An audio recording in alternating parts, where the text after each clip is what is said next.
বৈঠক কাটল জট, ধর্মঘট প্রত্যাহার। 24 ও 25 মার্চ খোলা থাকবে ব্যাংক। আগামী 24 এবং 25শে মার্চ ব্যাংক ধর্মঘটের ডাক দিয়েছিল United forum of bank unions.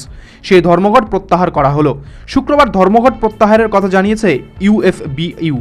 ধর্মঘট সংক্রান্ত দাবি নিয়ে শুক্রবার কেন্দ্রীয় অর্থমন্ত্রক এবং ইন্ডিয়ান ব্যাংকিং অ্যাসোসিয়েশনের সঙ্গে বৈঠক হয়েছে। সেই আলোচনা সদর্থক হওয়াতেই ধর্মঘট প্রত্যাহারের সিদ্ধান্ত। United forum of bank unions জানিয়েছে এই ধর্মঘট 1 থেকে 2 মাসের জন্য আপাতত স্থগিত রাখা হলো। কর্মী সংগঠনগুলির মঞ্চ ইউনাইটেড ফোরাম অফ ব্যাংকস ইউনিয়নের দাবি, ব্যাংকে দীর্ঘদিন ধরে নিয়োগ বন্ধ, তার ফলে বহু শূন্যপদ খালি হয়ে রয়েছে। অল্প সংখ্যক কর্মী দিয়ে কার্যত জোর করে পরিষেবা দেওয়ার চেষ্টা করা হচ্ছে, যা এই মুহূর্তে অসম্ভব হয়ে দাঁড়িয়েছে। এছাড়াও 5 দিনের সপ্তাহ চালুর ক্ষেত্রেও আইবিএ সঠিক ভূমিকা পালন করেনি বলেই অভিযোগ। তৃতীয়ত, উৎসাহ ভাতা চালুর কথা থাকলেও তা এখনও হয়নি। এমনই একগুচ্ছ দাবিতে ব্যাংক কর্তৃপক্ষের সংগঠন ইন্ডিয়ান ব্যাংকস অ্যাসোসিয়েশন বা আইবিএর সঙ্গে কর্মী সংগঠনগুলি বৈঠকে বসে, যদিও সেই বৈঠক নিষ্ফলা হয়।